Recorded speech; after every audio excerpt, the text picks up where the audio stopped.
So I figured I'd give you guys an update. This has been a long video over a few weeks of time that we're putting together. Been really busy working on other people's cars and just haven't really been good on doing videos and stuff. Last video we did on my car, we were at the track, made a run, and it was making a noise. We all thought that it was bottom end noise, like a rod knock or something. I mean, in the burnout, I forgot I had my limiter set to 8500, and I was not used to that turbo, which I don't know if I've talked to you guys about that at all yet either. I put a bigger cam and a bigger turbo on my car. I upgraded to the VS Racing 92 110, and I did have the 88 103. It's a great turbo. It's perfect for what I need, but I'm gonna put that on my wife's car whenever we get time to start on that, because she wants to make some good power. So I was like, well heck, we'll sell her 7875, give her my 88 103, and then I'll just buy me another turbo for my car.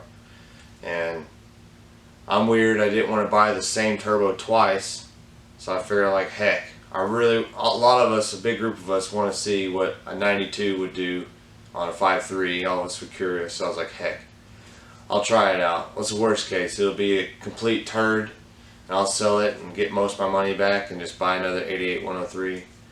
But so we put the 92 110 on there, and it is laggy, especially with the big cam I put in it. I got a custom ground cam I bought secondhand off somebody that's fairly aggressive for a 5.3 anyways. It's like 640 some lift and like 230, 240 duration. I forget the exact numbers, but it's pretty big for a 5.3. Yeah, so it's really laggy down low, but man, once it comes online, it is a rocket ship. It runs awesome, and I love it, and I'll deal with the lag all day long, just because when it comes on, it is like nothing else. It is a blast. But it's a big learning curve for me, because since the turbo is laggy and the cam makes no torque down low, I gotta leave with way more power and everything. So it's just a big learning curve.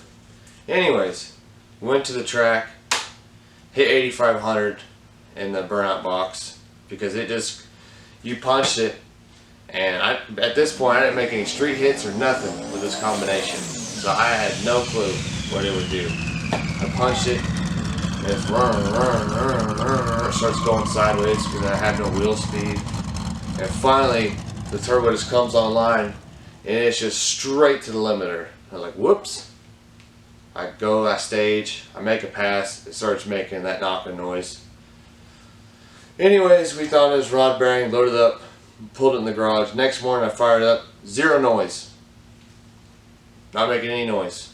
So the only thing I could think of is I temporarily collapsed the lifter. I don't have a clue.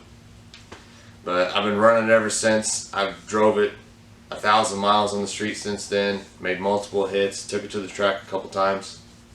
So, I don't know. I just figured I'd give you guys an update. So far the motor's fine.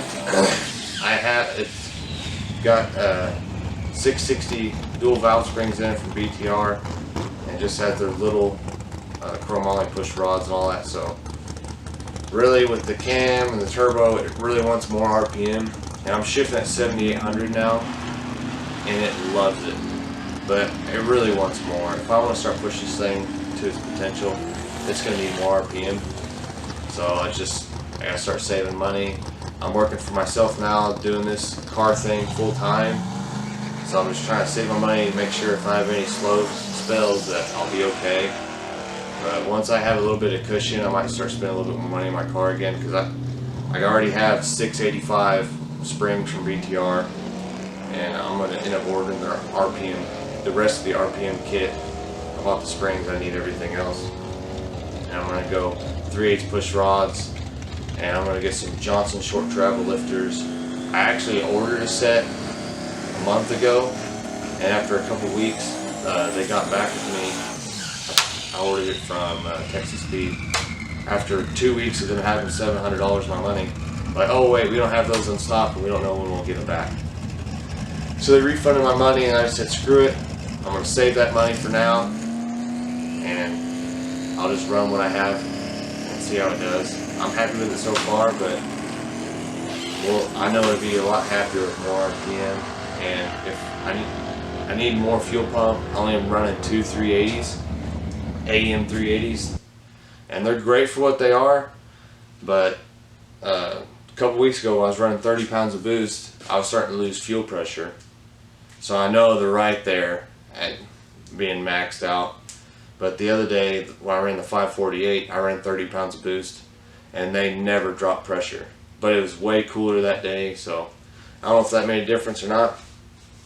But so, if I can upgrade my valve train and get some more fuel pump, I think this car would be a rocket ship. But you know, just a little bit at a time, working on a budget. But I'm really happy with it. I just figured I'd let you guys know what was going on with it, and that the motor's fine. I didn't have to tear it apart, luckily, and we're just going to keep beating on it and having some fun with it.